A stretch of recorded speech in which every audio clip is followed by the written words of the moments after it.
from 4 Gringos now with those two added to the mix. Yeah, and it's a classic counter pick. We saw how much Hokori were counter picking 4 Gringos in the first game. Now you see the Tide a little bit earlier than maybe Hokori needed to do it, but they decided to go for it regardless. They know that there isn't an offlaner picked up on 4 Gringos side, so they want to send it. However, you immediately counter it with the Slark. Slark is a really good counter for the Slark. It's very hard to actually find the kill on him. Whenever you think he's going to Ravage, you have the Dart Pact on you, so it's never going to be a really long stun. And even if you do get the Ravage on him, you don't have any heroes to hit the Slark in Dart Pact right now. So it feels like this is an incredibly safe Slark game. There really isn't that kill hero. Honestly, if Hokori wanted to, and something I'd honestly love to see from them if they do go for it, pick the AA right now. Not only does it win your core matchup versus the Gyrocopter, where if that AA Blast does land, you're going to struggle to play versus it, but it'd also be kind of a cool pick here. But instead, they go for the win, something we've seen El Micho and Matthew specifically play a lot. And I do like this hero specifically versus the Earth Spirit and the Dawnbreaker. It's okay versus Slark. It's just a range hero that's going to right click in lane, which is kind of a prerequisite when you have this Tide Hunter, just because you don't really want a double melee lane, especially versus a Slark. But versus both the Dawn and the Earth Spirit, Wind is so good at punishing reactionary TPs. If you ever try to TP quickly to, let's say, the mid lane when a play is going down, then the Wind is always there to cancel you out with the Shackle. Shackle is such a tight spell, and it really makes you delay a lot of your rotations. You have to be a little bit more patient. You can't be very knee-jerky, so it's a really good punish hero, and one that El Micho is historied with. He's played this hero quite a lot. Yeah, knows what he's doing, and you will add that sort of to the mix for the 4 Gringos side. They're going to have to be careful, as you mentioned, those knee-jerk reactions and getting punished pretty heavily if your support suddenly can't show up or gets stunned immediately after TPing in. So see how much the Wind Ranger can do there, both in terms of the utility and maybe damage-wise. We have seen some of those position 4 Wind Rangers get allocated a little bit of extra farming priority later on down the line, but that is assuming this game kind of goes to maybe your 40-plus minute mark. You don't really see a lot of the Wind Rangers getting that much farm earlier in the match, so we will cross that bridge when we come to it. In the meantime, that is a missed ban from the side of 4 Gringos. They run out of time, and they do not utilize their final ban. That's a little bit strange to see, but well, they will miss out on it. Hokori, meanwhile, going all in on those offlane bans. Darkseer and Sand King being taken away. Yeah, I really hope it's not going to end up actually mattering. Of course, you have to ban out the Bloodseeker when you do have this core Slark. That was a prerequisite, but I wonder where they were thinking, because the Bloodseeker ban is a little bit on the nose here, because it does feel like Hokori could do anything with their draft at this point. They could make the Tiny mid, they could make the Wind mid, they could make the Tiny a 4 position, they could put the Gyro as 5 and pick a carry here. They have all of the flexibility in the world, and it's something that I think Hokori, who also were pretty fast with their picks, have quite a lot to decide now. But what will this Night Stalker now throw into the mix? This is the same strategy that 4 Gringos ran in the first game, except instead of Bat Rider Beastmaster, it'll be Bat Rider Night Stalker now, but they have incredible vision control right now. It's not a global strat exactly because the IO was banned out, but it is in that same vein. And they will decide to get RDO on a carry, so that was pretty much expected here. But will this Night Stalker now be able to lane versus this Troll Warlord? That is the big question. You're playing a double melee lane versus Troll. Seen this many, many, many times where the Troll is actually able to just dumpster you. He puts you in the fire, and there's not much you can do about it. As well as Troll is going to win the Slark matchup. It is going to be a game of hide and seek, I think, for 4 Gringos, where they really have to play a lot of these fights split up. It's just the Hokori lineup. They've gone for a super team fight this time around. Mm-hmm. And that team fight is incredibly strong for them, and it's something that they're going to want to sort of really play out as much as possible, whereas 4 Gringos, as of right now, they can't really match up. We'll see what happens. We'll see how much farm we can find for the likes of DNM and Kits, but when Hokori start hitting those levels, start getting that first inklings of let's group up and take these fights, you may see some hesitance from 4 Gringos in terms of just matching up directly against them. They look a lot more sort of hit and run oriented right now. Yeah, and that's where if 4Gringos can play that style, great, but Hokori are also very adept at punishing it. It's the type of game where you stick around for 1 or 2 kills for too long, and then suddenly you're all off the deck. As well as with the troll pickup, something we saw whenever it fell into Envy's hands, it is much, much simpler for Hokori to take objectives. Their lineup just makes a little bit more sense in that way. They're much safer, where you're definitely going to see 4 Gringos having to work for a lot of things that are going to come very naturally for Hokori. Yep. Well, This is what I was worried about. It's okay. we had some issues earlier on with some servers being down. We were eventually able to get everybody back in, but we do still have some connection issues really across the board here. It's maybe a little bit more on the 4Gringos side than their opponents, but the fact remains we will have to wait things out while players attempt to reconnect, at least though if we're looking for, oh my god, if we're looking for silver linings as we play musical chairs, everybody got into the server. So as long as no one is unable to reconnect entirely, you would hope that the lag can subside, but there are a lot of players dealing with some issues here. So it may take a little while, but hopefully we can get everybody back in here and ready to go. We've already cut it down to really just 1 or 2 players remaining. Kits gets back in. Pingu says his lag is gone. Yeah, I think for the most part, this is subsiding, excuse me, for most of these players, but Valky says he's still got 200, so he's going to be reconnecting here. But 9 out of 10 is certainly a step in the right direction here. 8 out of 10. Yeah. That's just dropped. Yeah, and unfortunately, I think Valve just did something. Unfortunately, after the draft concluded, because a bunch of their servers are now coming up as offline, so there might be a little bit of a pause to let everything kind of come back. But at least this was I think, a purposeful switch off. You know, I don't think it was necessarily out of their hands, but it's still unfortunate, especially for our South American brethren. They're always going to have a slightly bigger issue when it comes to dealing with this kind of thing. So it does definitely suck. Yeah, but if everybody can just sort of tough it out for now, then hopefully we can get this one going, as we did get Valky back in, which means Kits is gonna say the only one that's still disconnected. Now RDO drops out. So yeah, something has gone a little messed up on the server side for Valve. So we'll continue trying to get people ready to go, but you see them just dropping in and out. The ping is going away for some people, coming back a few moments later. So it is what it is. This is one of the dangers, I suppose, of any sort of Dota event, is it sometimes you run into stuff like this, but get to see everybody just take turns TCing. I don't know, ET. It's yeah, you gotta laugh, because if you're not laughing, you're crying, I suppose. Yeah, and I guess it's not like you can reschedule the series, but it still baffles me that stuff does get scheduled on this day at this time. It just is always a headache for everyone involved. And I honestly don't know what the hangup is either, because packs got in, the UI update got in, everybody complained then, and then it kind of subsided for maybe 1 or 2 days, and now it feels like we're right back to square one. But everybody connected. Is everybody happy with their connection is the real question. That is the eternal question, but at least this time it looks like we've got the go-ahead from one half. 4Gringos say that they're good to go. Analog still trying to deal with that.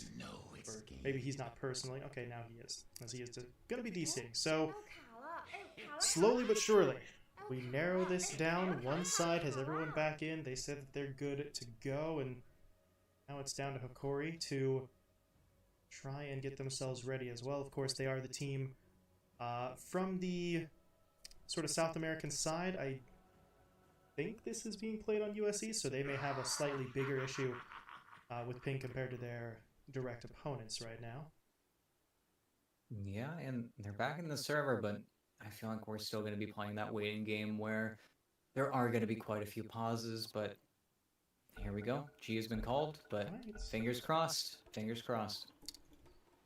Oh boy, pray for us here. Still got a little bit of ping, but I think he's going to try and tough it out, and we'll see how it goes. If it's bad, we may be seeing some further pauses in the future. But for now, we are going to give it a try here as we do get the second game underway after multiple delays now. One out of game, one inside of it, but we'll see how this goes. As analog that, wow, all right. He is all the way up there, and going to take the tower shot now, but he should know there's no sort of ward in the immediate vicinity. Otherwise, he might have gotten spotted out a little bit earlier, but really no wards mid from either side at the moment. They're just kind of holding on, looking for them in other locations, as actually both teams put their wards up here in the south side jungle overlooking that river. Yeah, they've got to be a little bit concerned here, but that's where the one thing that 4Gringos definitely has over their opponents is the vision advantage. Two heroes with such good night vision, they really get to scout out any aggressive play, and that's why I think Pingu is prodding a little bit to this top area. If DNM can scout out too many heroes playing on this top rune, then maybe Pingu goes for the steal, but the other thing about North American squads is early on fighting, unless there's smoke trying to get an advantage, just don't let it happen. Stick with your regen. You don't want to give up anything at this point.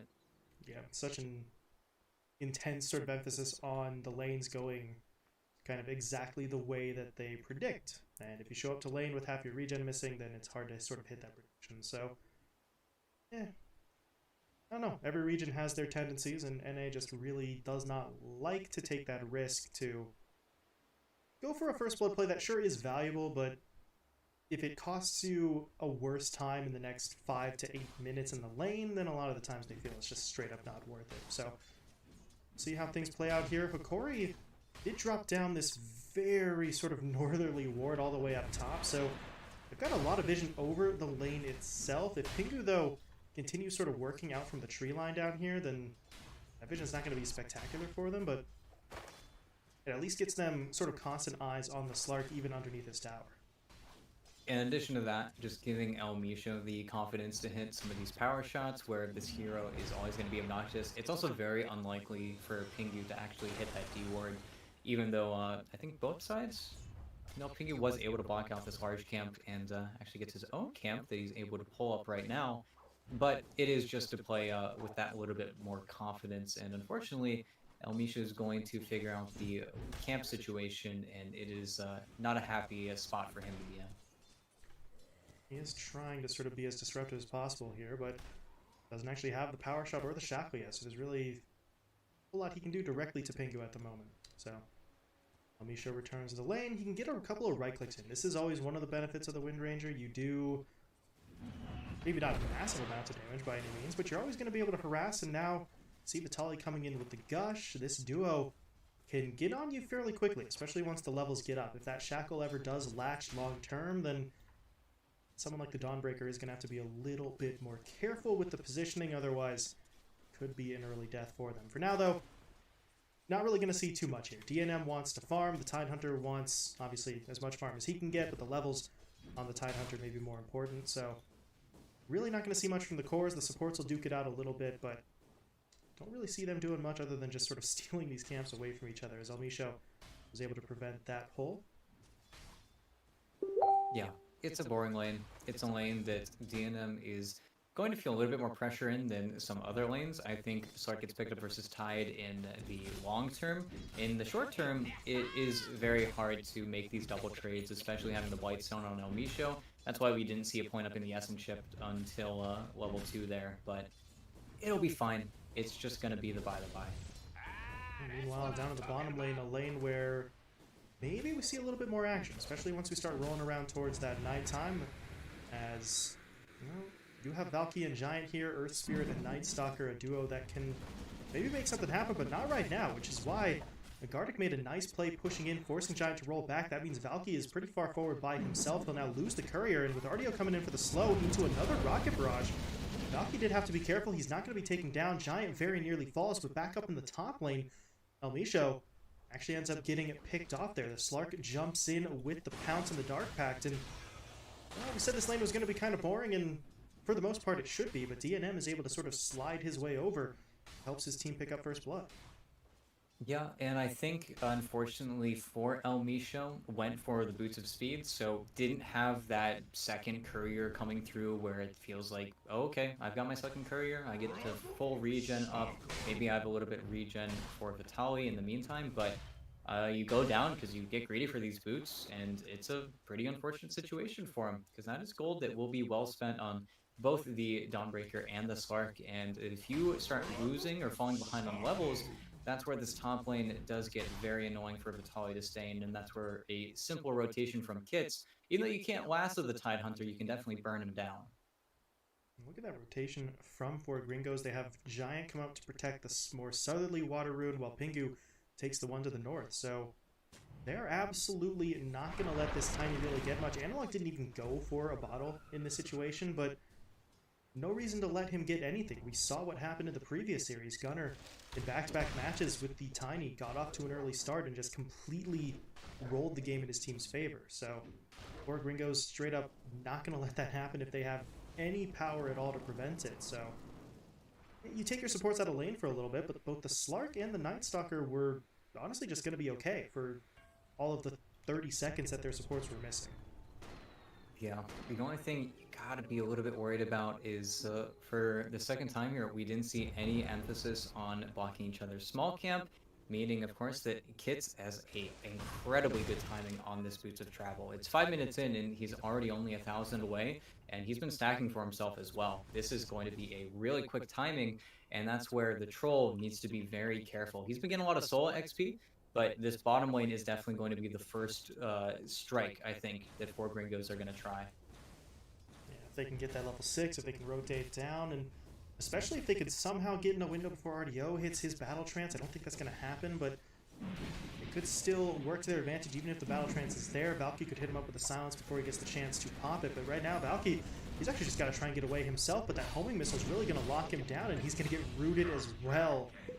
RDO with the RNG on his side, they'll find that kill, and well, his support was unfortunately away from the fight, but they are looking for that engagement mid. They're jumping in onto Analog. Both supports come in, but look at the shackle from El Micho, locking Pingu and Kits together. Giant is now dropping low as Analog is going to be able to throw the tree back to get the kill onto him. Pops the Fairy Fire as well to survive the last bit of damage coming out, but the Flame Break is still there from Kits, so they will find that kill, and now El Micho might want to clear out a little bit. Pingu, though, is the one taking tower shots. He's okay. He's just straight up dead. I'm not sure he realized he had the aggro until it was a little bit too late there. So the good news is they get the kill on to the Tiny. That's kind of what they wanted. The bad news is they do have to sacrifice a couple of supports, which kind of evens things out there. In fact, even swings the gold at least a little bit Hokori's way. But we do see them trying to make a rotation down bot. The thing is, they used the lasso now mid, so they don't really have that tool, and they're already getting jumped in on. Valky's dropping low. RDO's going to be able to take him down. The Roland comes in for the stun. Pingu now pushes forward with the Starbreaker, and RDO already used the Battle Trance for the kill, so he's not able to get away, and that is a much more favorable trade there. They do lose their offlaner, but they'll find the kill. But up top, Analog making a rotation of his own. In onto DNM alongside Vitaly. They pop the Ravage into the Avatos combo, and that is going to be the Slark picked off, and now some damage onto the Tier 1 tower with the Siege Creep.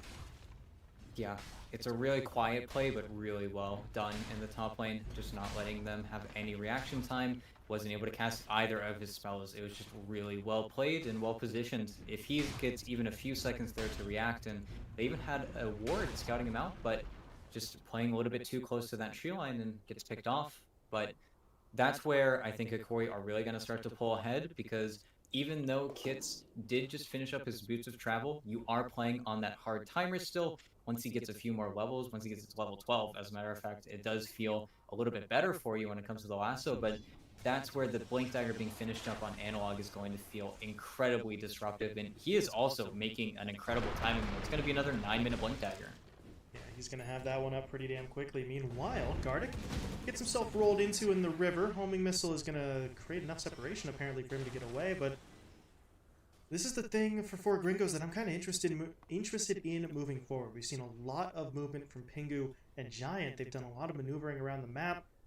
We haven't really seen it result in a lot so far. They went after the water runes a few minutes back. We did see that push mid where they sacrificed both of their lives to take down the Tiny, but outside of that, not a lot of, shall we say, decisive action out of them. So We'll see what they do moving forward. It may very well just need the Dawnbreaker to hit that Solar Guardian, and then some of those plays may become a little bit more impactful, but for now at least, it's been a little rare to see them doing too much in terms of getting involved in these fights, as we see quite a few heroes making their way down bot. Gardic and Almisho are already here. You do have the Tiny coming in, but they need to be able to keep DNM here long enough for Analog to make the play. The Blink comes in. There's going to be the Avalanche into the toss, into the power shot. Ooh.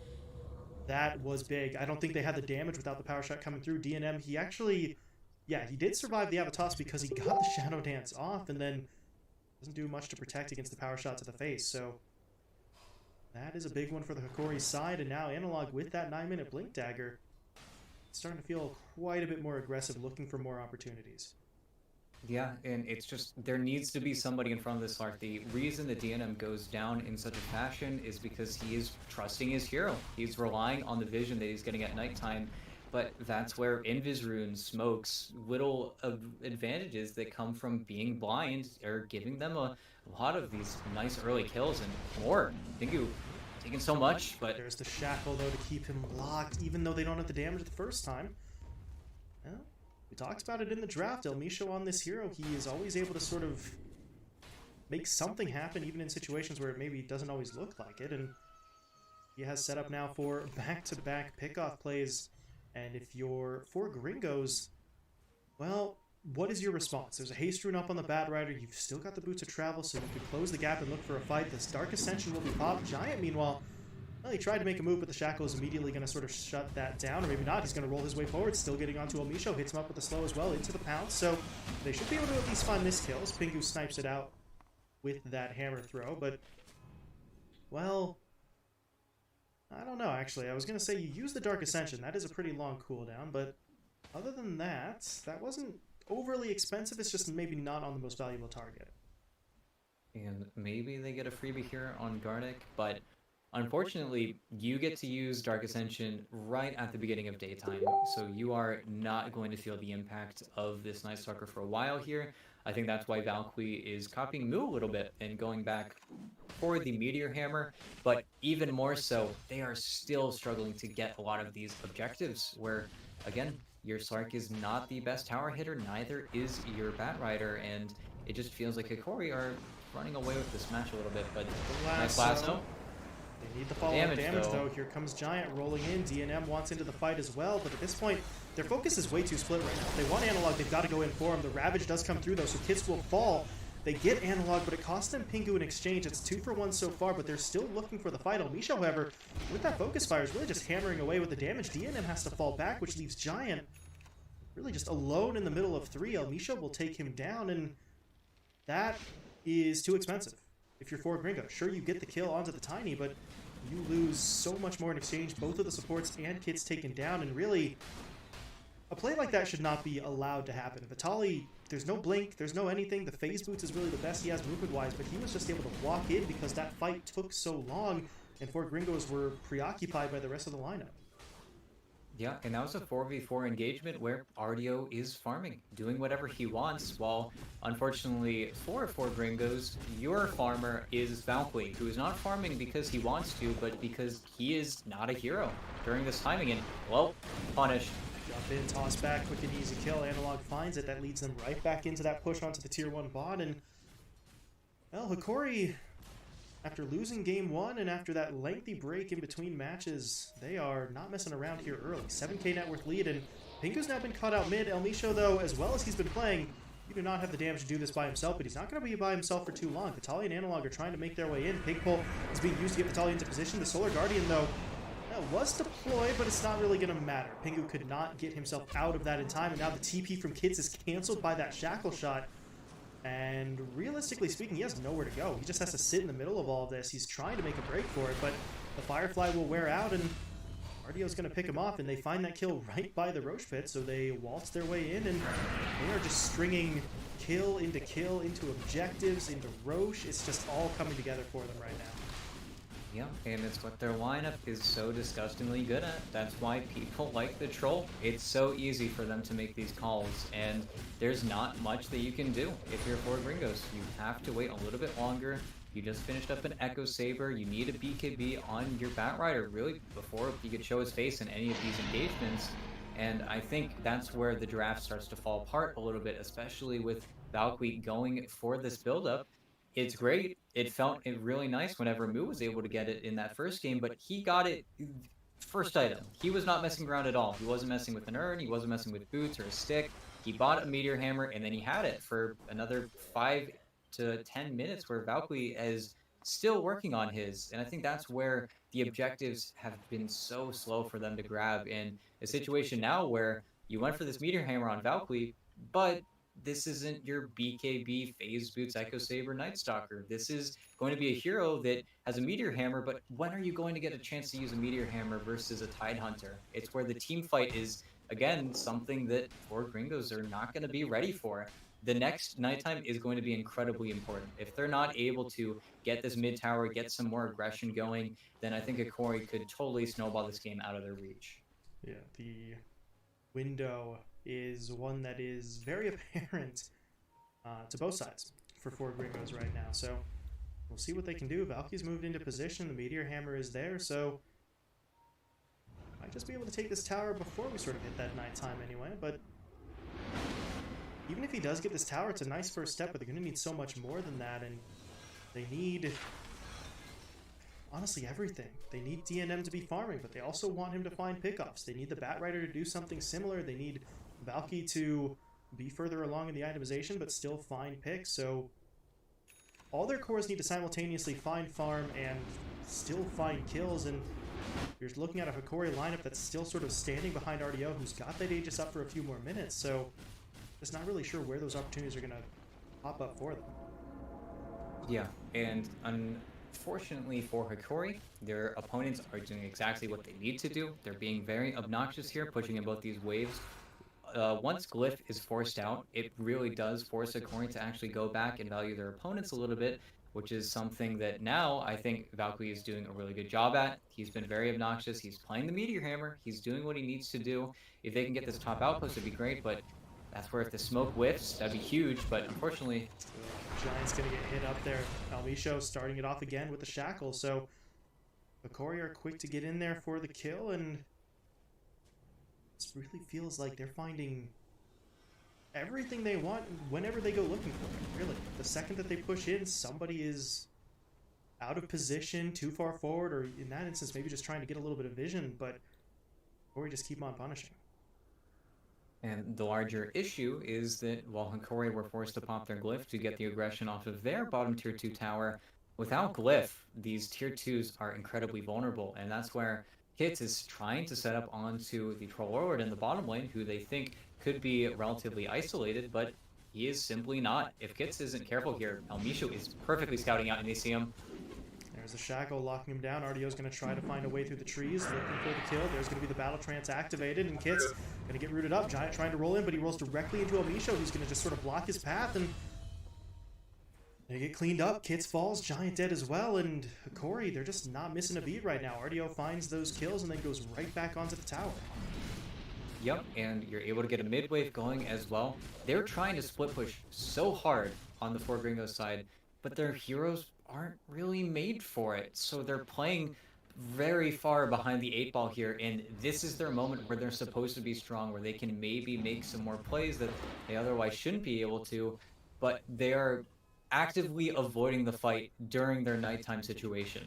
It's just not a good feeling right now. They have to respect their opponents, I understand, but it feels like these forcing plays are a little bit too good from Hokori.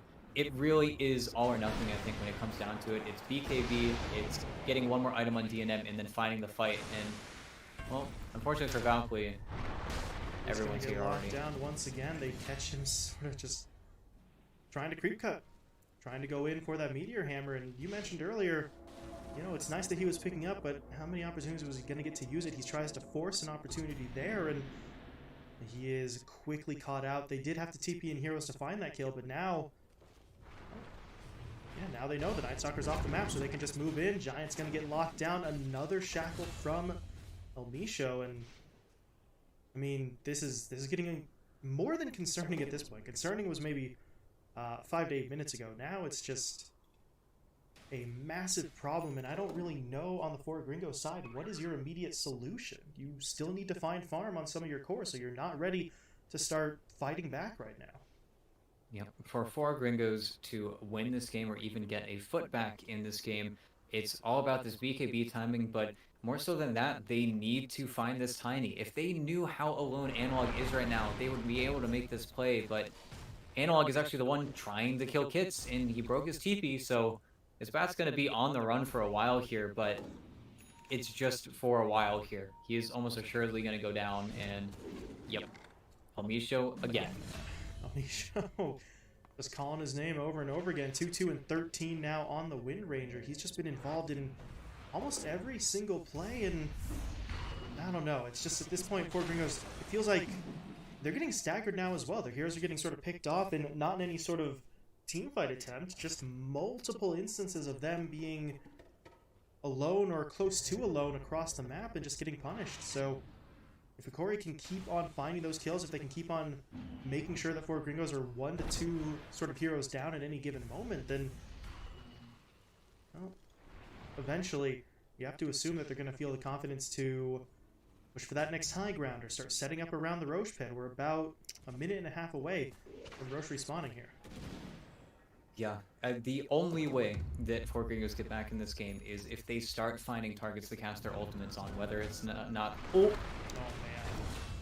man. Blinked into the path of the rolling boulder. That's just not fair. Giant gets locked down, taken out, Analog with his 9th kill, and they're just kind of styling on their opponents right now. And if you're 4Gringos, at least they're trying to take advantage of some of these opportunities. While their supports dies, the cores are attempting to farm. It's just, it feels like they have to sacrifice so much to get just the smallest little bit of farm on the map right now. Yeah, they're doing such a good job of forcing their opponents to one side, seeing them walking out, going and killing them. I think Valkyrie's probably going to be the next target here. Might have to use the Dark Ascension to survive, and isn't even going to do that. So it's just a really unfortunate circumstance for them. The one way they get back here is, again, Kits gets a BKB, he wassos the Tiny, they Soul Guardian, they dump everything. The biggest issue right now is that they're unable to find any hero they want to actually kill. Because you're not killing the Tidehunter, you're not killing the Troll, you're going to get turned on if you try to kill him. So you need to find Analog, and I think Analog has been giving them a few different situations where he's by himself. He is playing isolated from his allies, but they're not making any decisive decision right now. And honestly, in the current moment, I understand why they're sitting on their base. They feel scared. They know that if this smoke play doesn't work out, they're going to have a Night Stalker without Dark Ascension, and it's daytime for another 3.5 minutes, but that's where, okay, here they go. TNM gets taken down right away. They do have multiple heroes in on the Analog. They are going to hit up with the lasso, but there's going to be the Ravage connecting onto everybody. Elmisho coming in now with the focus fire. They're going to take down Giant. Analog does eventually fall, though, so that is a lot of that damage being taken away, but you see that lineup for 4Gringos. They're still just getting pushed back, and Valky may not actually make it. The power shot is going to finish him off, and, well, all of that to take down the Tiny really just isn't going to work, and now Hokori are in onto their opponent's high ground. Yeah, unfortunately, just wasn't able to actually relocate anyone, and Vitaly had a really fantastic Ravage there. He was actually able to catch DNM without either of his spells, so he falls, he dies pretty much immediately, and that's a 4v5 that you just lost right there. Where now you committed the Dark Ascension, you're not going to have it for 95 more seconds, and Roche is respawning in a minute. This is getting really difficult for them to actually find that path back in.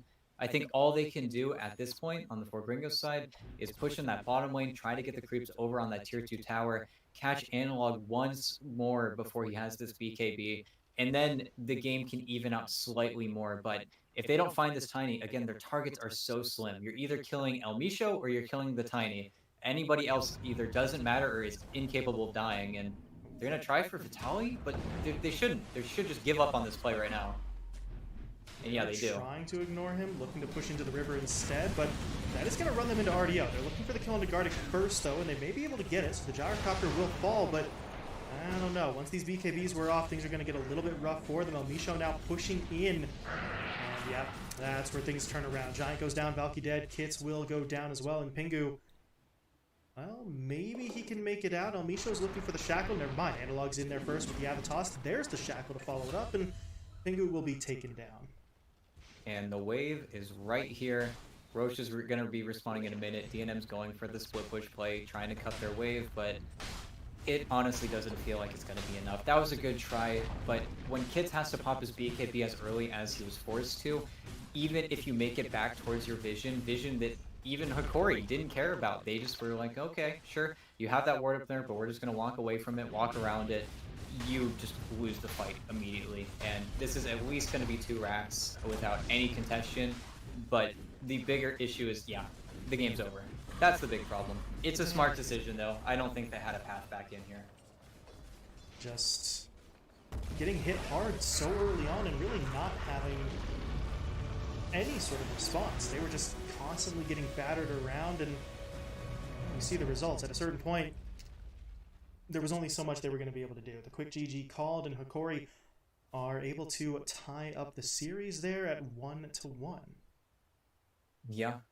And now Game 3 is going to be interesting because this was a much different Hokori than the one we saw in that previous game. I think they did everything correctly. They played around the fact that they were going to win their offlane. I think the last pick troll is just a little bit too brutal. I understand why they wanted a hero like the Night Stalker. You want that vision advantage, you want that kite ability, but you forfeit the lane hard versus the Earth Spirit Night Stalker. As soon as that troll is on the field, you have to play differently, you have to play to cut waves, you can't just lane it straight up. And if Valky wanted to make this decision to go for the Meteor Hammer, I think you just rush it. You just get it as soon as you can, and then that bottom tower dies 5 minutes sooner. After that, you get to play your game a little bit easier. They just ran out of space to work with, and for the 3rd time in a row, Tiny's a good hero. You make plays happen, and it feels like you're always getting away with it. I feel like there have been so few teams actually able to punish the Tiny at this point. Yeah, the pick has cropped up so many times today, and for the most part, the results have been pretty spectacular. So, Hokori able to take the win here in Game 2, which means that we are going to our first Game 3 of the playoffs here. So, the series comes down to one final game. We'll have to see whether Hokori can take this newfound momentum and string it into back-to-back victories to take the series, or if we're going to see 4Gringos maybe tap back into what worked for them in Game 1 to try and sort of steal this one for themselves. So, Game 3 is going to be coming up in about 10 minutes. In the meantime, we'll be stepping away, so stick around. Game 3 is going to be coming your way in just a few minutes.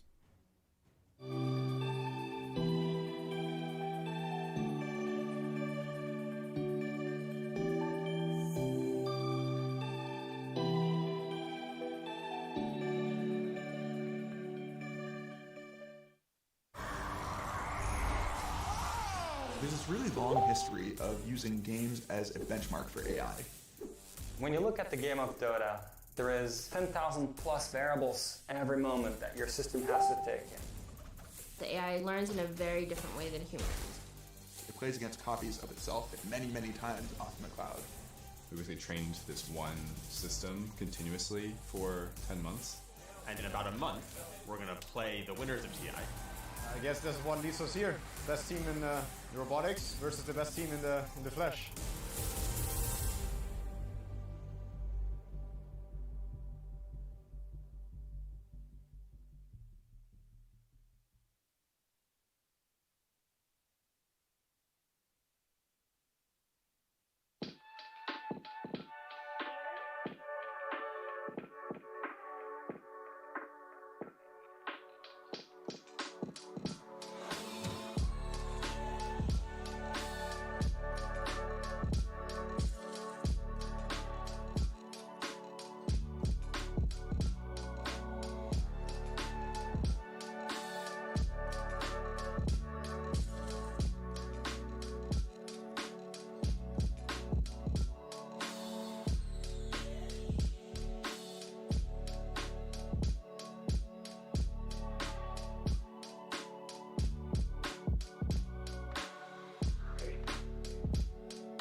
hella fast man, but it's ass plan. Fight for my life with the brass hands, and I still ball with a bad hand. Got an aerial point of view, but they'll never see the big picture through zoom lens. From the quicksand, make it push start, type of band's cool, but the tent plan. I'm back on my bender rolls for the kicks. They quick to give them 2 cents. Put my circle tight like we glue hands. Like I don't believe in new friends. Trail light, I know the ice thin. I drop the song, get a few wins. I crave the comfort in my own skin. Really, I just wanna feel the world spin. If I check, watch me double that. I get it lit, I watch it bubble up. Remember opening for shows, no show, but I pulled through, I muscled up.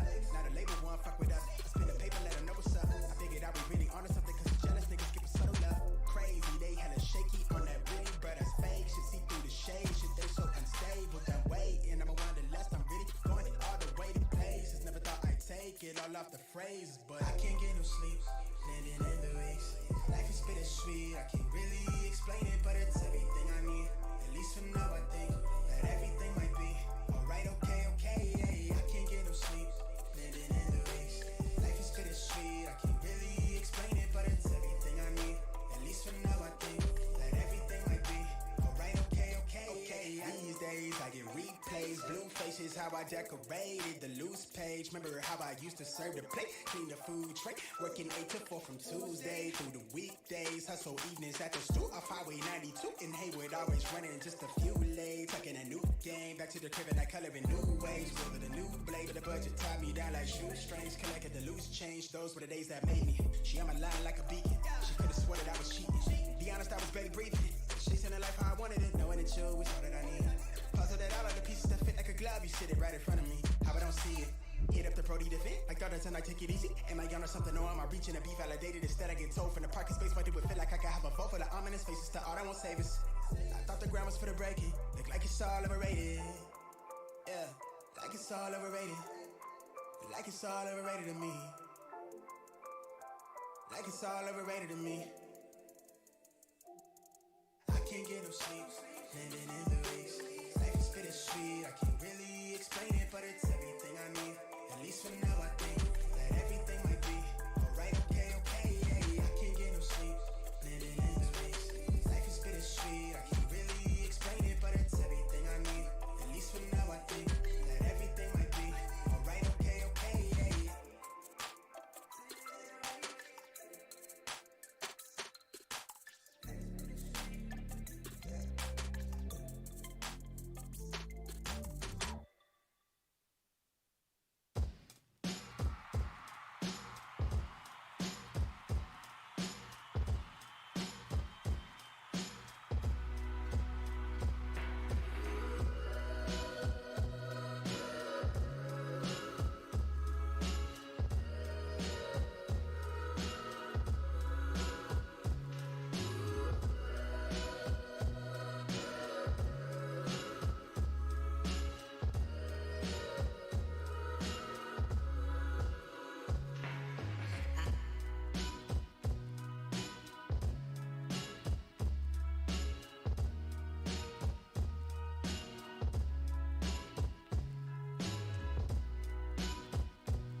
Okay.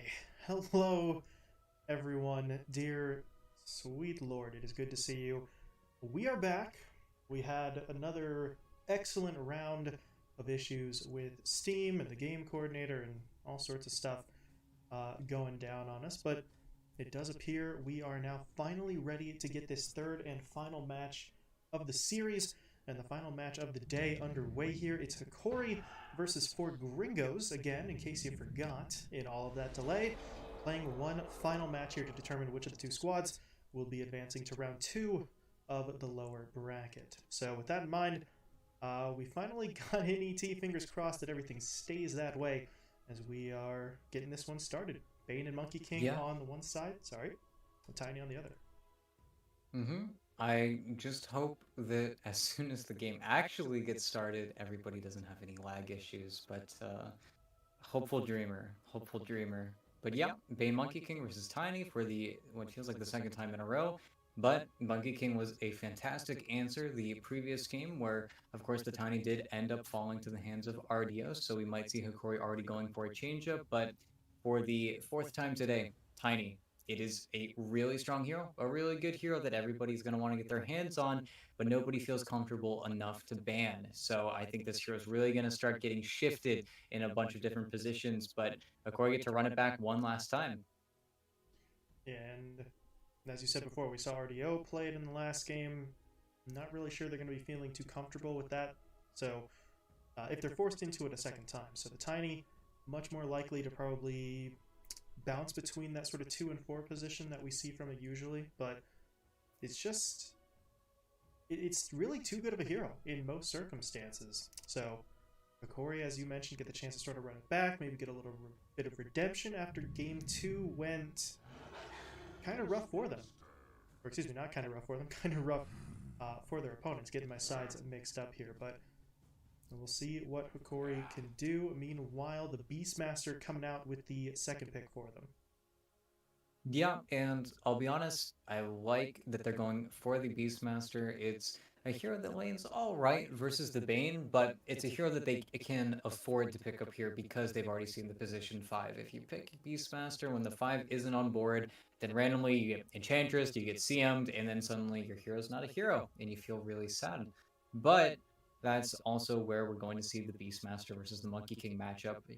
A matchup where I think if this is going to be DNM's hero, and we've seen Giant play it, of course, in the 4 position before, but this is going to be a very rough Beastmaster lane. I know they're doing it for this, but it's still a little bit scary.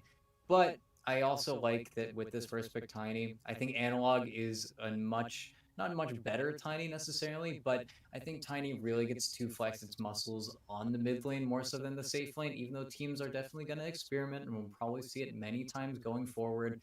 But Tiny's timings are all really hard based around either levels or big items. So when you go for the Echo Saber first, I feel like you mess with at least part of the hero. So I think in the mid lane, where you're always rushing that blink, you're always getting that around the, again, very fast today, but 9 to 11-minute mark, you can actually play to your biggest hero's advantages. When it gets put in safe lane, I think its timing gets missed a little bit. And sure, you do a lot of damage with the Echo Saber build. Once you get a Moon Shard, you feel even more confident. But I honestly don't like it that much. And I think with the Monkey King already picked up as well, this has got to be either an El Misho or an Analog Tiny again. If Analog is playing it, it's going to be another big show for us.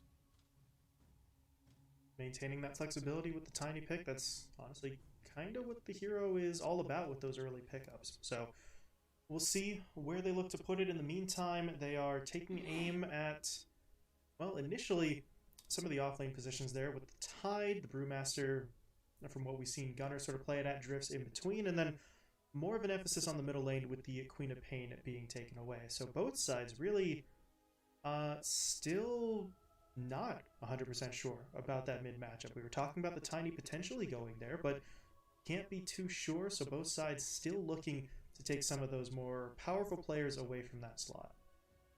Yeah, and I do like the Lena ban coming out from them, and they're still focusing it down, saying that if it's going to be a mid-tiny, we're going to force it to be a mid-tiny. But, okay, pick up Mars. One of Valkyrie's arguably best heroes. I don't think you'd want to pick a hero like the Pango, which is probably I'd say his second best hero, but Mars is very safe, very secure, as well as having this matchup where if you get the arena down on a Beastmaster that's already set up, you're going to kill his creeps. God's Rebuke is such an efficient spell when it comes to killing the summons, in addition to not blocking the spear. So he's going to have a really easy rotation. It's something that Hokori are definitely going to need to scout out. Otherwise, Beastmaster is getting caught off guard. We saw Valkyrie get caught quite a few times in the top lane, even though he was still able to win the game. It was definitely an issue with his play and maybe the vision coming out from their side. But second time in a row, Wind Witch Doctor. Okay. Witch Doctor is a little bit different, but Wind again feels really good. Almisha loves it so much. And Coddle on the other side. These are some different picks. Yeah, not quite what we have sort of gotten used to seeing with the Witch Doctor and the Coddle in particular, but, well, I don't know. If Hokori are maybe trying to play up in that more aggressive style, the Witch Doctor could tack on a little bit more with the stun and the Maledict, so you always have that to work with. You've got some teamfight strength later on there with the Death Ward, but still not a hero that we would call particularly popular right now. But Hokori, third game of a best of 3, maybe trying to pull out something that their opponents aren't necessarily expecting. Yeah, and it definitely surprises me a little bit because the great thing about Witch Doctor is if you do a lot of consistent damage, it just turns that into really good damage from Maledict. But your team is really burst oriented. So when you go on a hero, they're either going to die immediately or they're going to walk away from you. And Maledict is a great spell, but if you're not killing him in your initial burst, then I don't think you're doing half of your lineup correctly, if that makes sense. So it's an interesting pick, especially not necessarily seeing their lane just yet, and that's where I think 4Gringos have done a very good job of hiding their true intentions, especially with this Cuddle pickup. They're being very quiet with a lot of their picks, especially because if you just look at 4Gringos lineup straight across the board, you would say that this Monkey King has to be either your safe laner or your mid laner yet again, but I also feel like there's just that hint of flexibility, and you see they're banning out safe laners on the Hokori side, so they think something is a little bit fishy here as well. Maybe they want the Kit's Monkey King versus the Tiny. It's an interesting choice to start banning out more of DNM's heroes. I agree with it because I think Monkey King is pretty bad versus the Witch Doctor. If anything, if Witch Doctor doesn't play good with your lineup, Witch Doctor is pretty good at playing versus the Monkey just because of how the Maledict interaction works versus Jingu Lifesteal. So that should be okay, but it's still a little bit of a risky pick for me. But Hokori are certain that this is going to be DNM's, or not DNM's hero, though. It's an interesting call to make. They started with the PL ban, and they're using up quite a bit of their time. There we go, on the final ban, but now we see a bit of a switch up for them. They shift from the PL onto the Kunkka with that final ban of the draft. So maybe they're not 100% certain after all here, trying to cover sort of multiple avenues over on the 4Gringos side. Yeah, and it's the benefit of having last pick, in all honesty. When you have second pick, it just means that you have to split the bans. You can take the draft in a different direction, and it's something that Pingu does incredibly well. He's the maestro of the pick screen, especially for NA. He does a very good job of never giving away too much information, and I think that's where Hokori, they are splitting the bans for, I guess, a pretty good reason. I think Kunkka is a little bit of an oversight for them. That's something that maybe you should have banned a little bit earlier, especially with the first phase Beastmaster, but instead they didn't want to pull the trigger on that one. Because I also think that Hokori have a pretty strong pick here if they do solidify their lanes too much, especially their mid lane. But it's still interesting. The one thing that I'm certain, though, is that RDO is missing a classic RDO hero. Of course, if they wanted to, they could decide to swap up their lanes a little bit. But I think if you get Analog on this Tiny again, you're just going to have a much safer game plan. And I think that's the spirit of both of these teams' draft. It's a bet to one at this point. So might as well just do what you know you can do. Mm-hmm. Not really a crazy amount of room for experimentation at this point, considering this is still an elimination series between the two squads. So get what you know works, get what's going to feel comfortable as, okay. We see 4Gringos splitting up their bans on the back end here as well, the Jug and then the Storm Spirit. So, well, they're not sure where the time is going to go, and they certainly know now, as Hokori will pick up the Troll Warlord, presumably for RDO. Yeah, and I think they're going to be happy with their mid matchup now. I think that they're probably going to pick okay. Troll versus Sniper yet again today.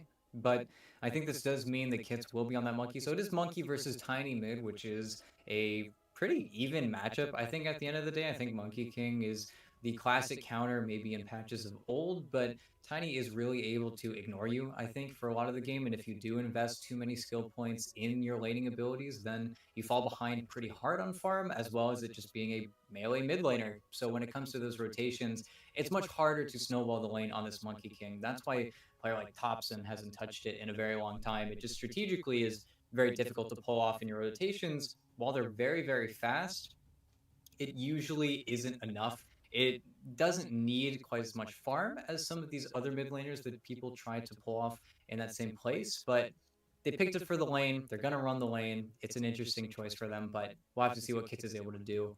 The Sniper versus Troll matchup, though, it's going to be a little bit hard. This is the second time as well we're seeing the Tiny versus the Sniper. So early game, I think DNM is definitely going to struggle, especially defending a lot of those outer tier 2 towers. And that's where picking Sniper into a hero like Beastmaster is an even bigger risk, because now you have the vision. Now you're able to make the deep dives. If they're able to get set up on these buildings, aside from high ground, I think that it's actually going to be a little bit of a struggle for Team 4Gringos to actually pull off some of these defenses. Their wave clear, fantastic. Their setup, once they actually get all of their spells down, is pretty good as well. I think Hokori are much more individually based. They're much more about getting quick pickoffs and then playing around the single target lockdown they have, where the team fight is definitely better on the 4Gringos side. But I feel like if you start casting your spells a little bit too far away from the Sniper is going to feel like the vulnerable hero in the game, regardless.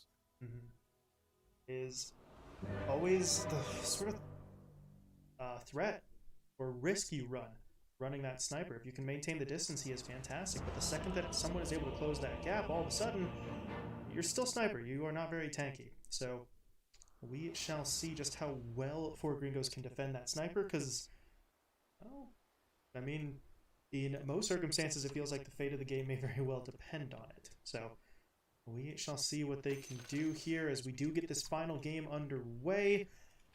Now, hopefully no further server issues for the players, or honestly for us on the casting side as well. I don't know about UET, but I did have some issues on the back end. So it's hitting everybody here with the servers being a little messed up. But fingers crossed that we can get through this third and final match with no complications as we do get things underway. Analog, quick to make his way into the river. Doesn't go for the full push up, though. That's something that we've seen so often from those mid laners, but did they just... Yeah, they did. The Hawk scouts out the ward being thrown down, so they do know that that is there. No one with a sentry immediately, so it is going to stand for a little while, but that should be a quick and easy D ward for one of the supports. Or for Analog himself, actually. Sentry is going to get sent his way. Yeah, and it's just going to be more gold into the Tiny's hands.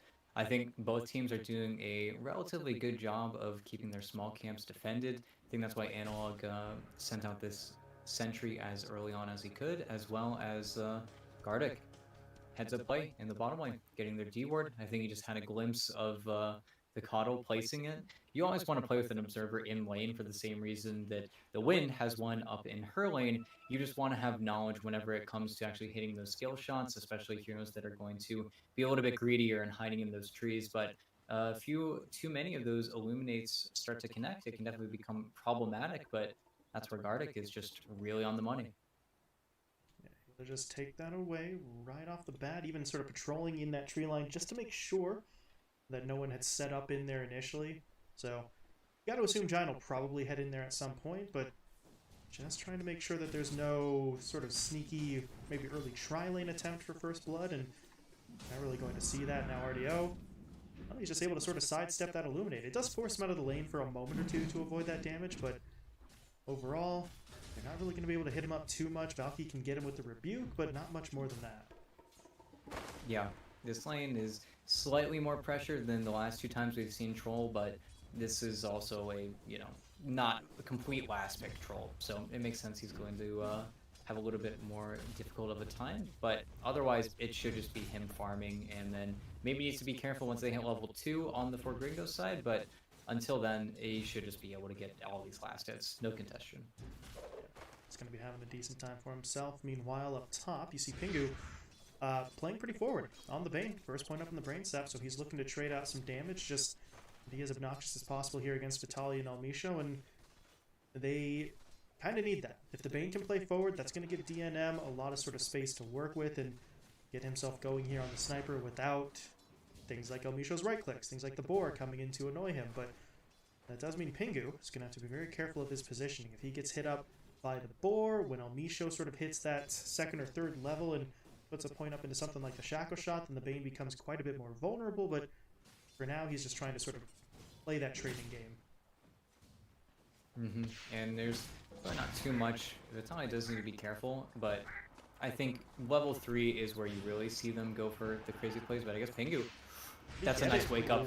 Nightmare is there. The shrapnel is not quite enough though, and oh, that was a close call, but Vitaly's able to fall back, but that's burning through pretty much all the regen he brought to the lane as the salve is going to be deployed. So DNM and Pingu are doing a decent job right now of just trying to sort of get out there and dish out that early damage, but now you still do need to be a little bit careful here. Vitaly was able to heal back up, and as much as DNM can do with the shrapnels, you would really rather not have him need to get too active, but at least he has the capabilities both for offensive and technically defensive purposes. If Vitaly and Almisho try to push onto him, that shrapnel can really sort of turn back their aggression. Yeah, and that's where they are doing a really good job of being careful here. Always having a boar ready if the sleep does come out onto either of them. You just sleep the boar and then you're immediately out of that danger zone. But level 3 on both the Bane and the Sniper, this is where it gets really difficult. Everything becomes so much more efficient than them, and dropping 2 shrapnels to get a kill is something that DNM will always do.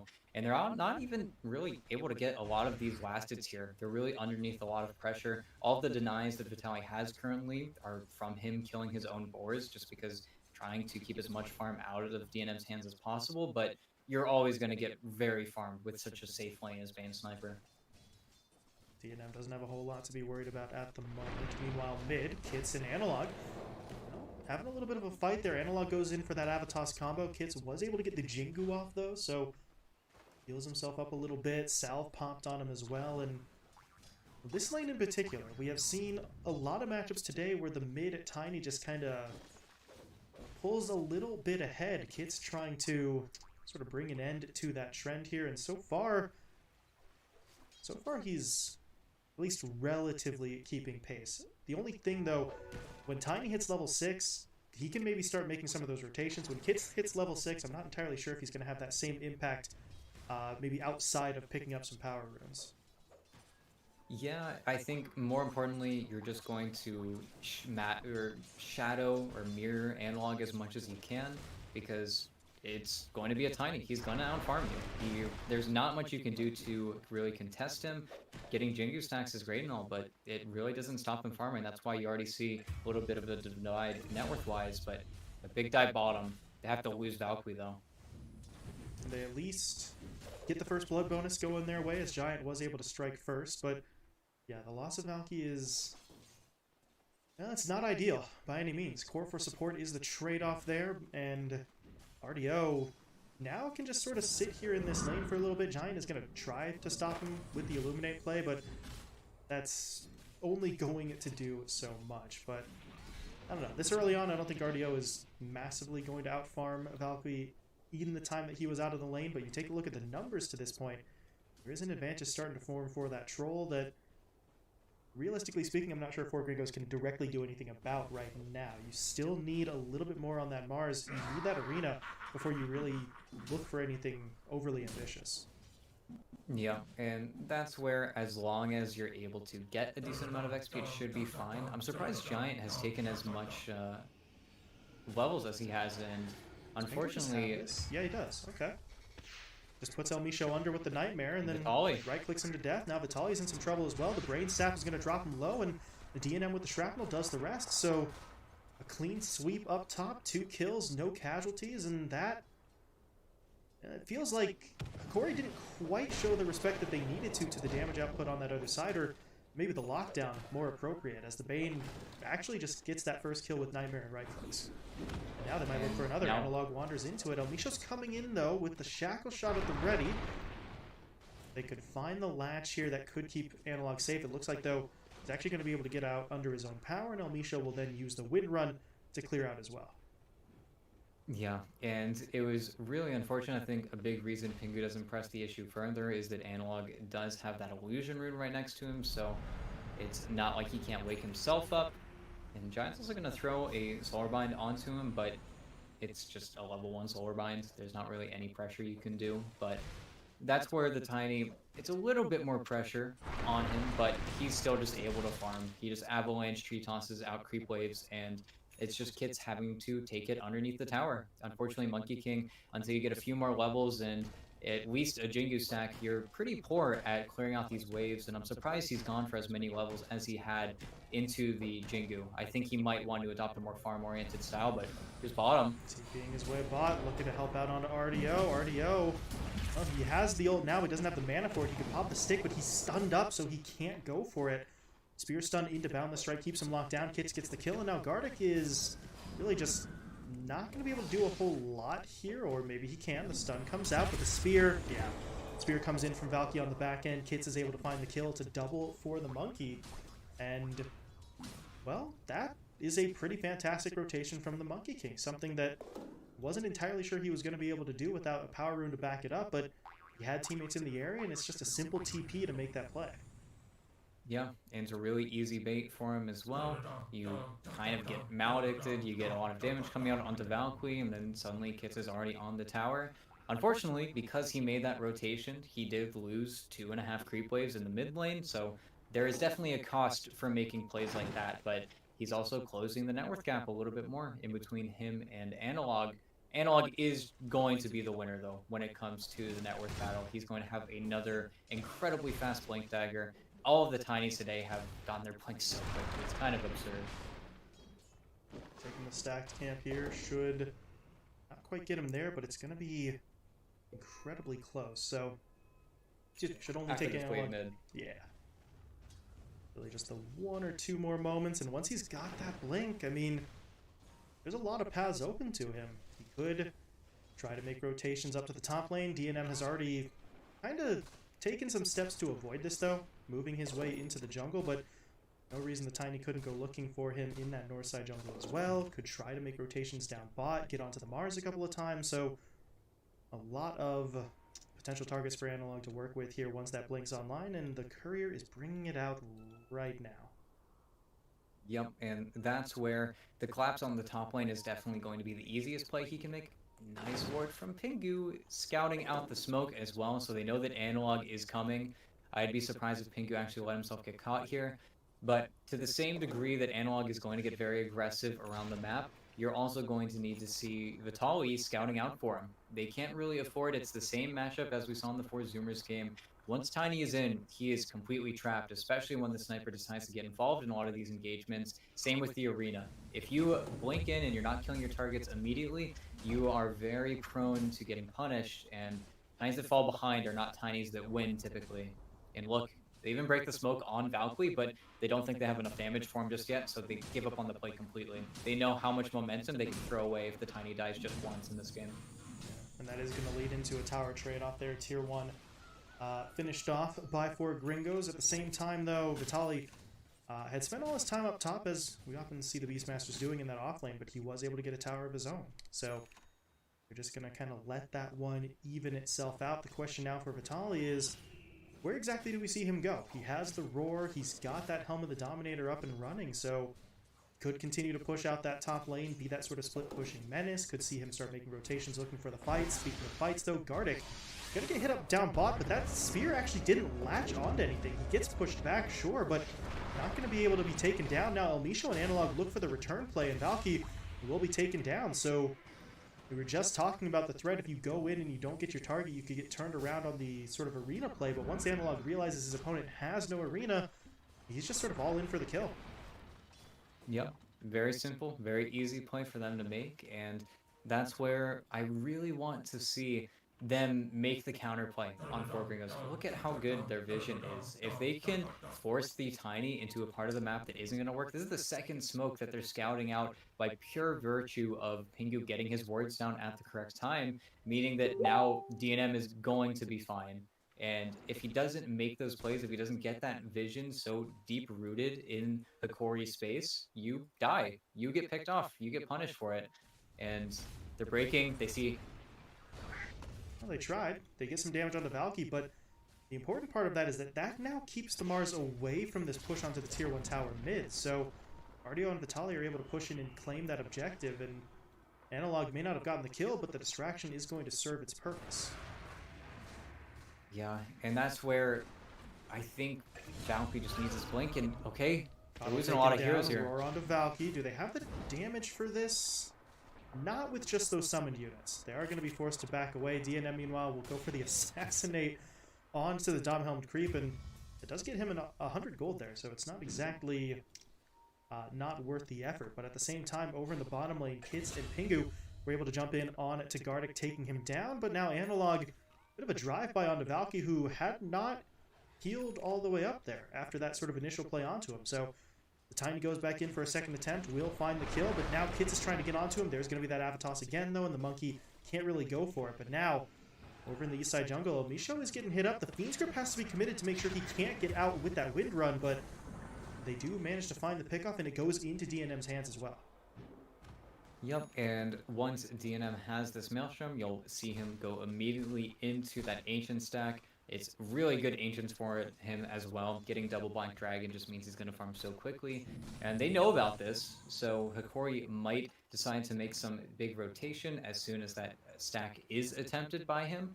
But I still feel like right now Hokori are doing exactly what they want. They could be getting a few more kills here, but that's where Valkyrie is still the biggest problem for 4Gringos. If he can't get a space in this game, he even goes back for the casual cloak just because he feels like he's taking way too much damage and trying to frontline. And you look at Analog on the prowl, and you kind of have to feel bad for him just a little bit. Now we're dead even, though. They've done a really good job of keeping things balanced out, even though the Hokori cores are definitely a little bit ahead, but... Okay. There's going to be the Avalanche, into the toss, into the roar, into the Maledict, into the Death Ward. That's... Boy, that's a lot, but they do get the kill. And now a tower. Can they need to make sure they don't lose this creep. There we go. Pulling it back a bit, but yeah, now they have that ready-made push. This is one of the reasons why you pick up that Beastmaster, forcing out the Glyph, so you always have that sort of split push presence with the Beastmaster in your lineup, and in that instance we even saw for Vitali, the ability to then set up for the plays with that roar as well. So they're just getting, maybe not everything they would like out of this Beastmaster, but quite a lot that Vitali is able to bring to the table in terms of utility, in terms of aggression, and in terms of actual kills. Analog is no slouch either, as they will catch Pingu out on the high ground there, just trying to wander his way up the ramp. Does get himself picked off, and Hokori, they've just sort of set up camp in this north side jungle.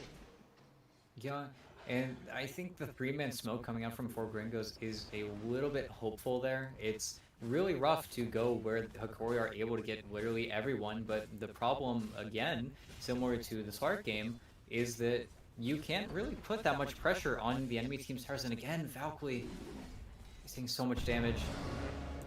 Maledict is going to put him in some trouble. Look at the mass TPs, though, coming in, and they actually caught Analog with the Fiend's Grip, but do they have the damage? They should. Boundless. There it is. Okay, Giant gets killed with the Illuminate. They still lost Valky, though. Gardic was able to get him with the DOT from that Maledict, so technically speaking, that will come at a cost for the side of 4Gringos, but I think they got to be okay with getting that kill onto the Tiny. However, you lose your Mars and you lost your tier 2 tower as well, so you're still having that toll extracted from you in a lot of these circumstances. As DNM gets hit by the Shackle, how much do they have? Well, the Death Ward certainly going to help out. Power Shot comes through as well. The Roar now going to be deployed onto Kits, but DNM will be put under by the Nightmare. I think that Maledict, though, still ticks him down. Yeah. That was a really early Nightmare. They got more, though. They're still fighting. El Misho going to get hit up here. He's going to go for, well, Shackle and Power Shot. Neither one's really going to help him as Giant does take him down, but look at Vitali and Gardic. They're still pushing forward like they want it because Analog's back in. There's going to be the Avalanche into the toss. They've caught out Valky. They're trying to bring him down before he can really get any sort of saving play out from his teammate. Kits, though, did drop the Wukongs, and that was, at least for a moment, looking like it might be enough, but RDO simply switches over to the range set and will be able to find the kill. So they lose 2 of their cores, and now Hokori, they're sort of angling like they want to go in for Roshan, and I don't know. This might get a little bit risky with the sniper back up in 5, but I think they might just be able to take it in time, especially, okay, yeah, especially if RDO commits the battle trance. Yeah, it's so easy for trolls to do this. The changes to the CD, especially when it comes to his ultimate, just mean that battle trance is always something you're gonna use casually. You don't need to be worried about a fight with how fast you can actually finish off the Roche. And I don't think 4Gringos, even if they were a little bit more privy to that play, would have made the adjustment, just because you're Radiant. You have the outpost already. Dire have no real way to get into it unless they all TP out that tier 2 tower and then smoke and run at their opponents, something that, again, Hokori have the big advantage of. When they are completely set up, they have so much going for them. It's so difficult for 4Gringos to actually get on top of their heroes. And with still no Blink Dagger insight for Valkyrie, getting on top of this backline is a really hard and difficult maneuver, and something that they haven't really been able to fix just yet. In the meantime, we continue to see these Hawks. This is the other sort of benefit, talk about how many of them there are, of running this Beastmaster. He doesn't even have the Shard yet. Obviously can't pick it up for a few more minutes, but the Hawk Vision is always going to sort of play a role here, and you're already in a situation for the side of 4Gringos where you're maybe on the back foot, and need to be aware of the fact that that Hawk could be scouting you out at any minute, which is kind of interesting because prior to this point in the game, we've been talking about how fantastic the Vision had been out from Pingu for that 4Gringos side, and the Vision game is still strong from the Bane. It's just the Hawk is available on a bit more of a consistent basis, for sure, and once that Aghanim Shard gets picked up, it's going to help contribute to the fights in terms of the lockdown as well. Speaking of potential lockdown, though, Pingu, gotta be careful. He's going to get stunned up. There's the Maledict into about a half a second's worth of that Death Roar, but RDO is on the hunt, trying to track him down. Meanwhile, in the river,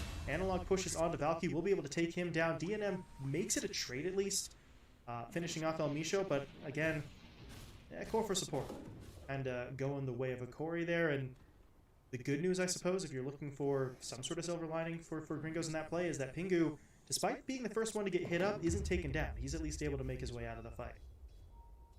Yeah, and that's where I think right now, Valkyrie, he's got a hood queued up, and he's just going to buy it out. I think he's realizing that his only role in this game as of now, he's missed his timing where his levels are actually going to be impactful, so instead, just try and take as much of the aggression coming out from Hokori as possible, and let DNM carry you a little bit here, because DNM is relatively untouched. He is very farmed on the sniper. He hasn't been caught off guard by really any rotations coming from the Hokori side. It's a much cleaner sniper, especially compared to the one we saw earlier today, but that's where I think Hokori are going to be semi-fine with it, just because they are getting still so much of the map where it feels like they're consistently able to play in 2 lanes, while if you are 4Gringos, you can really only play in 1, and that's why we see so many heroes stacked up. They're just afraid of getting caught off guard and picked off, especially with the Blink Dagger coming out for El Misho, so he is really able to find these heroes and get those easy pickoffs going for him. Yeah, you've got the blink up on El Misho's Wind Ranger. Vitali, meanwhile, has the Helm of the Overlord, so with that Ancient Black Dragon, they can push a little bit sort of harder and more consistently across these lanes, and that is going to be a very sort of major concern for 4Gringos, because they're already sort of losing that fight in terms of the map control, and you've got this push coming in. You've got RDO still holding on to an Aegis for about 90 more seconds, so they are feeling pretty strong right now, and they're going to look for the pick in the jungle, and they do find it. Analog and El Misho quick onto Pingu.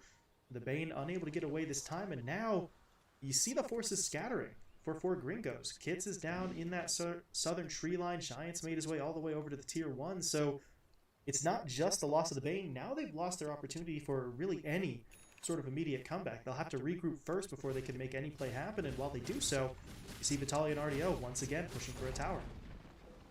Yeah, and it's a tower that feels really good because their ordering is fantastic. They kill the mid tower, Glyph comes back up naturally, might as well get the tier 1 bottom because, well, they can't really do anything. They're going to give them Glyph anyway, so might as well do it. It's coming up naturally, so right now it does feel like these outer towers are going to be more or less forfeit.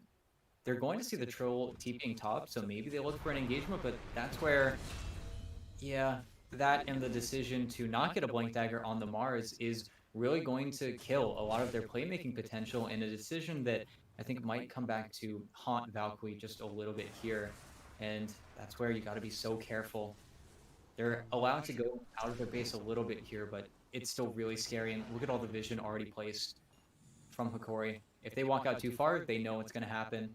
And it's just Hokori taking away pretty much all of the map. It really does feel like 4Gringos are relying on DNM to carry them this time around. No one else really is in a great position to do much of anything.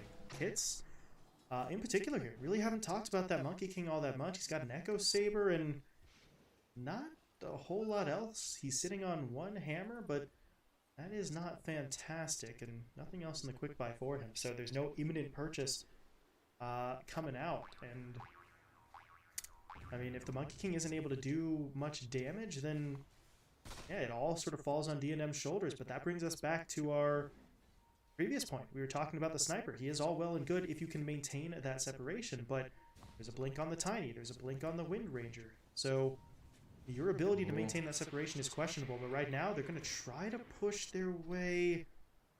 Oh, okay. No, they're not. Thought for a moment that they would take the plunge on that and try for the play, but again, this is where you desperately miss a blink up on Valky. If he has the Blink Dagger, maybe you pull the trigger there, try to jump in for the arena, but if he has to walk it in, then there's really not a whole lot to be done there. They back away from the opportunity, and Hokori, they may not have the Aegis anymore, but they are still looking strong. They want in, and they've got Pingu right off the bat. He is dead immediately, and Valky, okay, he does drop down the arena, but the Roar is actually still going to be deployed onto him. He gets pushed as well on the backside by the Wind Ranger, and he's just not in a great spot here. Valky will be taken down. Meanwhile, DNM is really not sitting in a perfect spot either. He has no real way to keep that separation. His Analog quite literally tosses a teammate at him. Giant and DNM will both fall.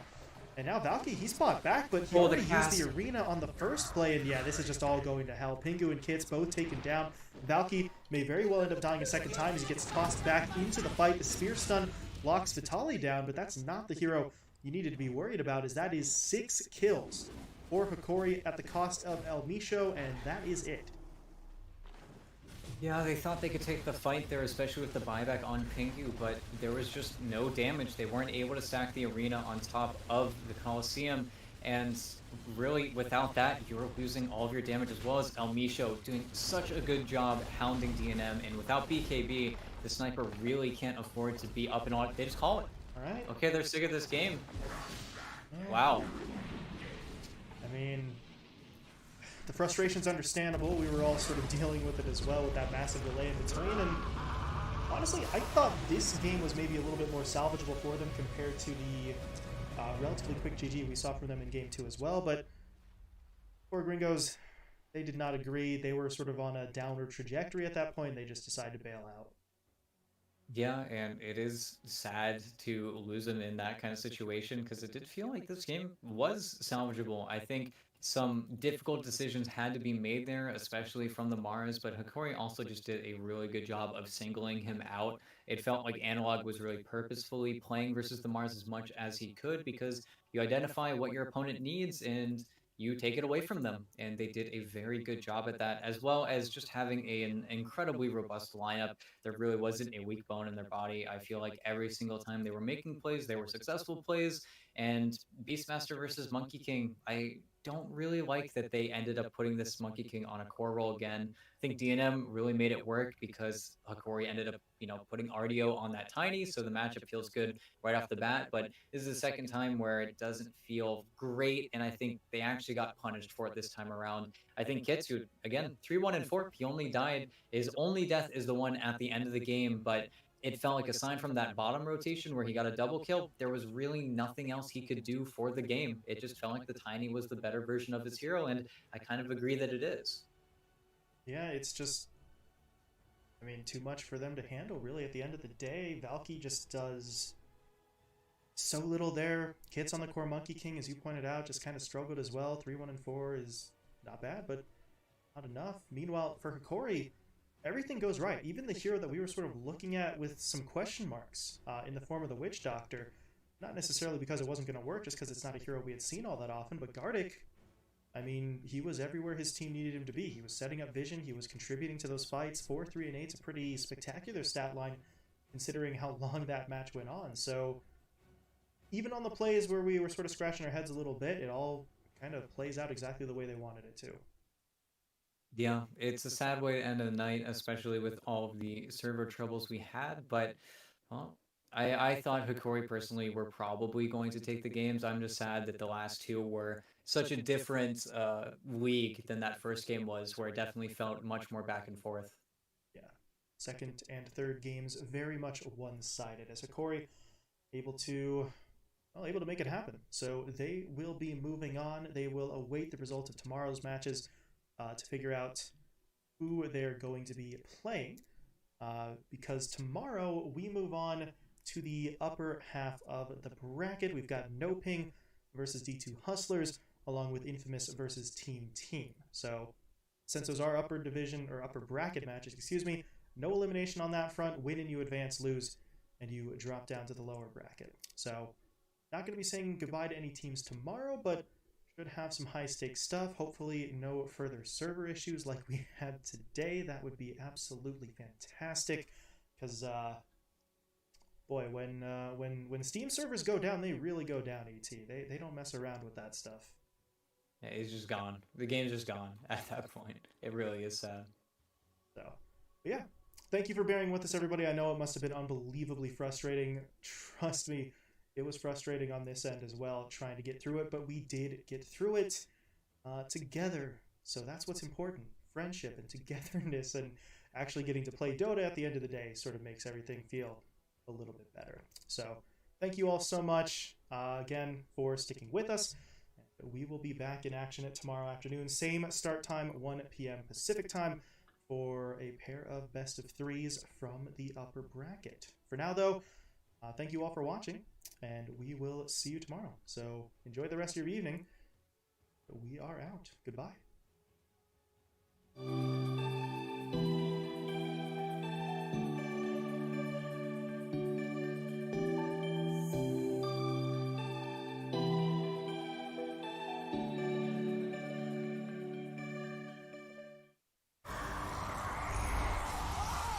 There's this really long history of using games as a benchmark for AI. When you look at the game of Dota, there is 10,000 plus variables every moment that your system has to take in. The AI learns in a very different way than humans. It plays against copies of itself many, many times off in the cloud. We basically trained this one system continuously for 10 months. And in about a month, we're going to play the winners of TI. I guess there's one Lisos here. Best team in the robotics versus the best team in the flesh.